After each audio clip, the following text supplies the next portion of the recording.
rAVe Radio. With rants and raves, you'll be okay. And today is your lucky day. It is rants and raves with Gary.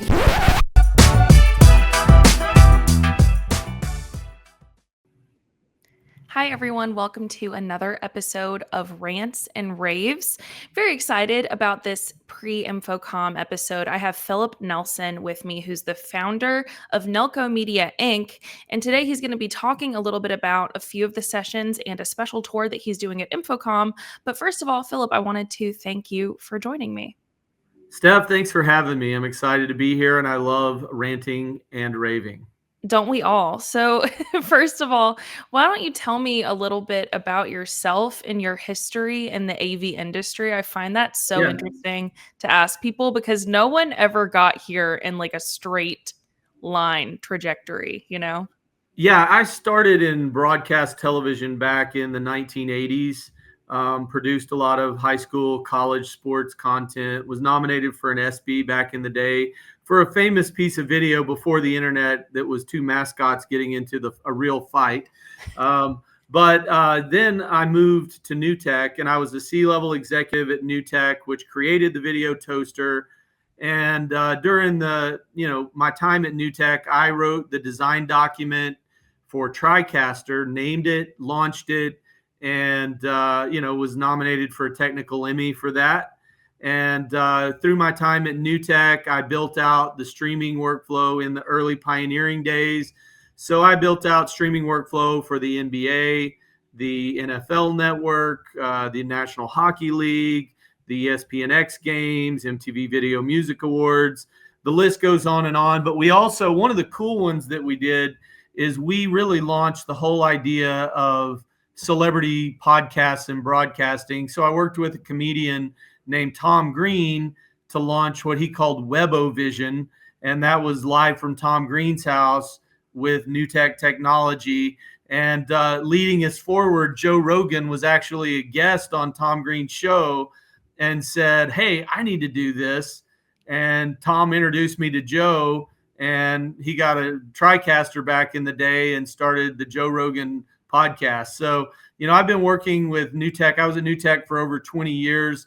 And then in 2017, I started Nelco Media, and we're a 360 boutique integrator. So we build TV studios, broadcast studios, AV, and we work with clients like in NBA still or National Hockey League.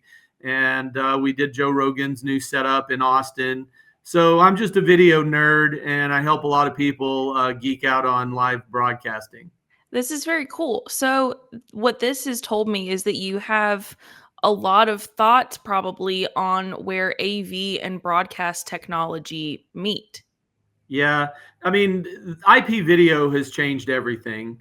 In the old days, you had broadcast and you had AV, and they rarely converged. Right. But in the early 2000s, when we launched TriCaster, the name TriCaster, a lot of people don't know this, but it was because you can broadcast to three things at once. You can go to AV, you can go to broadcast, and you can go to web. And so that's what TriCasting really was, is I have a show and I have multiple places to send it. So that was really the start, in my opinion, and a self-serving opinion, of when AV and broadcast really started to merge, because you could have one person that was doing your screen show, one person that's also doing your broadcast going out to linear television, or you're also going to stream, and anyway, I will save the next statement for when I'm talking about my panels. Sounds good. Yeah, something to wait for. You don't know what I'm going to say. That's actually a good segue. Tell me a little bit about the panels. So first of all, you have a session. This is on esports and Twitch streaming, new workflows and emerging technologies, which you're hosting at InfoComm. Tell me about that. Yeah, on June 11th at 8:30 in the morning, we're doing an esports and Twitch streaming panel, new workflows and emerging technologies. So that was what I was going to say, is back in my early days at TriCaster, I was working with the guys at Justin TV, which became Twitch, which was acquired by Amazon. So in the early days, I was helping Twitch start their Twitch Live concept, where they were doing shows and doing TwitchCon and things like that. So I've been in esports since the early days. And so the panel we have on June 11th is a really cool panel. We've got Joshua Kell, who is the CEO of Horizon AVL, which is an integrator, just like I do. I don't have to dominate it, because integrators get to see, what everybody's doing. So as me as the moderator, and Justin or Joshua with Horizon, we have different perspectives. We also have Sean Kelly, who is director of production at Syracuse Esports, which Syracuse is a powerhouse broadcasting school. The Newhouse School at Syracuse is like the gold standard. So it's exciting to have him on the panel. Then we also have Sean Kelly. I already mentioned Sean. And then we have Craig Frankenstein, who's senior director at Forte. So we've got a really cool panel. When I do panels, I hate panels where it's just, here, ask a question and go down the line and everybody gives the same answer, and it's boring. So like when I do panels, I try to get a very diversified group, and I like debate. I like people not to think the same, because that, everybody in the room has different opinions. And the great thing about InfoComm is the panels at InfoComm are not just shill panels that people show up to and hear a marketing pitch. They actually are going for their CTS credits. There has to be educational value.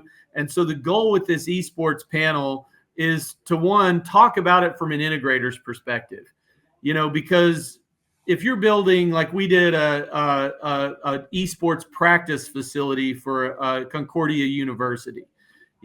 I joke how to get an athletic scholarship without leaving your chair, but they do train these guys. And so when you're approaching it from an integrator, it has to all work. It has to be easy to use, because they want to focus on training them how to throw a grenade in Call of Duty instead of how to look at a screen. So that's one perspective. And then you have people that are actually in the esports programs at universities, and they get to talk about what they need, and so bringing all these together, because at InfoComm, we have users, we have designers, we have manufacturers.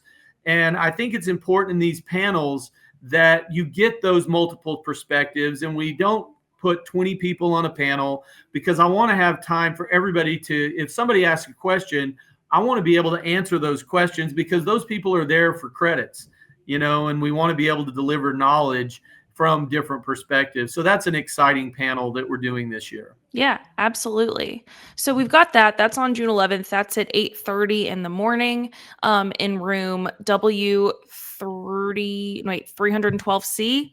And then also on the 11th at 11 a.m., you are doing a show floor tour that's specifically centered around broadcast AV technology. Yeah, it's funny, not to talk about the competition, but NAB, for years, I've produced panels for NAB and keynotes and things like that. And then NAB had all these executives that wanted to do a show floor tour, because they only had half a day. And so I was doing those, and one of the ladies from of InfoComm was on my tour and was like, hey, I need you to do this for InfoComm. Cool. So our goal on the broadcast AV show floor tour is, I take them to 8 booths, okay? And we have basically an hour and a half, roughly. It says 11 to 1, but we have about an hour and a half on the show floor. And my goal with that tour, you could walk to every one of these booths, but I know everybody in the business. Right. I've been in the business for 30 years. I know the product managers, I know the users, I know all these people. So what people get from my tour is access to relationships, because, I curate a tour of what I think is important for not just broadcast, but broadcast and the convergence of AV. So like I take them to Netgear.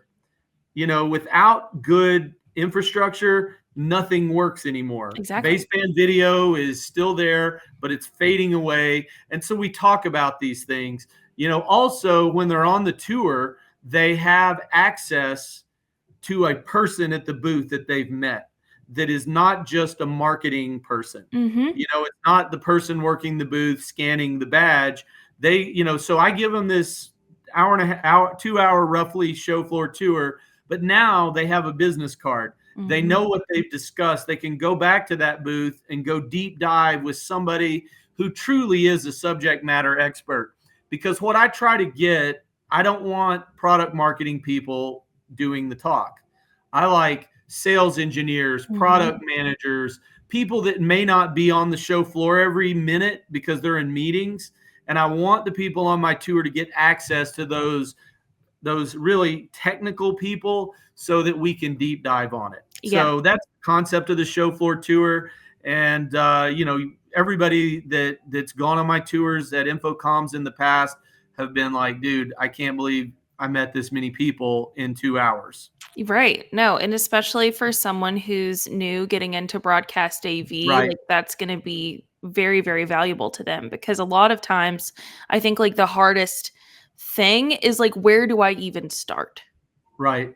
That is, and that's what happens with a lot of companies, like especially the end users, like you're in esports or you're at American Express and, corporate AV, people move in and out of these big companies.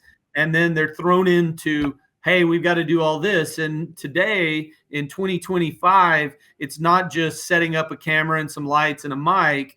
It's integrating Zoom. It's integrating Teams. Yeah. It's doing executive remotes. There's so many different aspects of AV and broadcast converging, but the most important thing is it needs to look like broadcast. Yeah. How do we make things look better? And what are the technologies that can tie all this together so I can deliver a message and not light my hair on fire in the process? Absolutely. So last session that you have, this is Next Generation Virtual Sets. This one's on June 12th at 11 a.m. And again, it's in the same room, that W312C. So tell me a little bit about what you're going to cover in this session. It's funny. When I started designing this panel, I did this panel last year at InfoComm. And it's not the same panel, it's the same title. But it ended up being one of the highest rated panels by the attendees at InfoComm last year in our group. And so Marcella asked me she goes, we need to do this again and change it up because it is something of interest. Mm-hmm. So in the old days of broadcast, a virtual set was a green screen. Right. And it looked like crap and it did not look real. And it's changed so much now that you have technologies like the Unreal Engine or Unity and you have volume studios.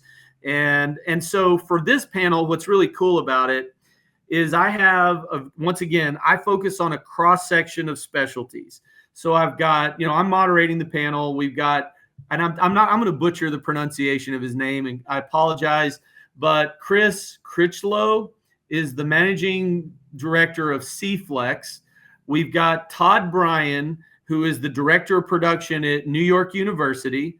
And Todd has they do virtual studios on LED. He manages those studios. We've got a lady named Janelle Smith, who is the founder and CEO. It's an acronym, but it's IDTV Flix.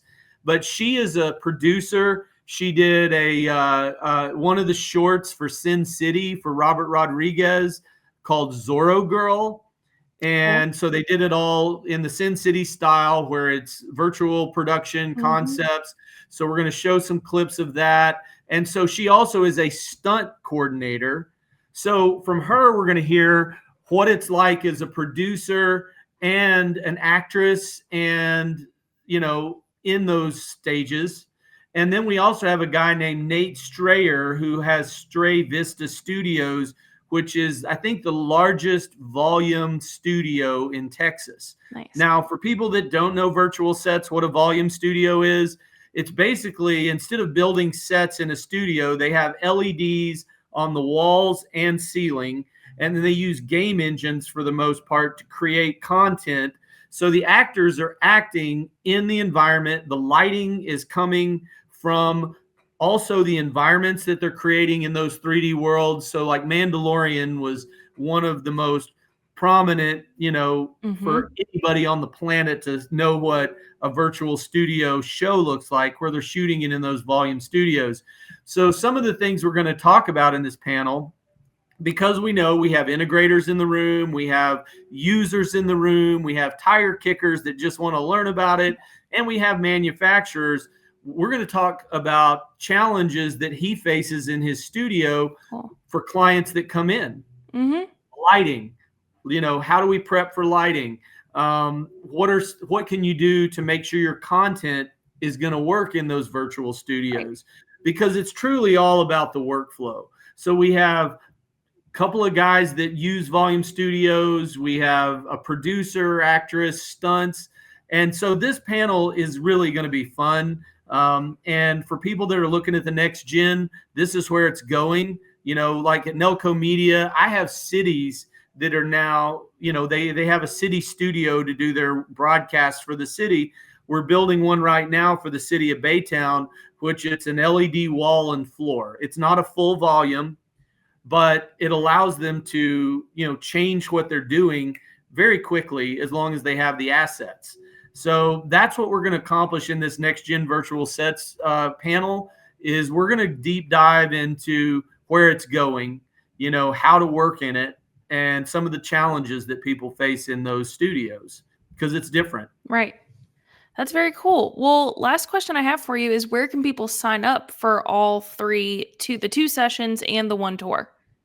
If you go to infocommshow.org, the easiest way to do it is you can plan your day and pick your sessions. You do my show and schedule these sessions. We've got the esports and Twitch streaming, new workflows and emerging text panel. We've got the show floor tour, which is on June 11th, and on June 12th, we've got the next gen virtual sets panel. But InfoComm.org, and plan your show and add all three of these. Now, I will say that the show floor tour, it is a fee to do it because it's a limited number of people. Right. So if you're interested in that, sign up, because it's always full. We never have enough spaces. So do not wait until you're at the show to sign up for the tour. And you're going to get a 2-hour power-packed introduction to all the key players I know in the industry. And also, while we're on the tour, I will say one last thing. As we're walking through the show, because we plan out our route, by booths and locations, I talk about other technologies as we walk by, even if we're not doing a stop. And before the tour starts, I actually ask people what they do, and I try to point out things that people may be interested in and going back and deep diving on. Okay. No, that's awesome. Well, InfoCommshow.org. It sounds like you're going to be really busy there, but I do look forward to hopefully seeing you on the show floor. Philip, I appreciate your time. Thank you for being on this episode of Rants and Raves. Thanks for letting me rant and rave. And Steph, I hope you're my lead heckler in both of my panels. I will do my best. All right. Thank you, everybody, so much for watching, and we will see you next time. Have a great day. rAVe Radio. With rants and raves, you'll be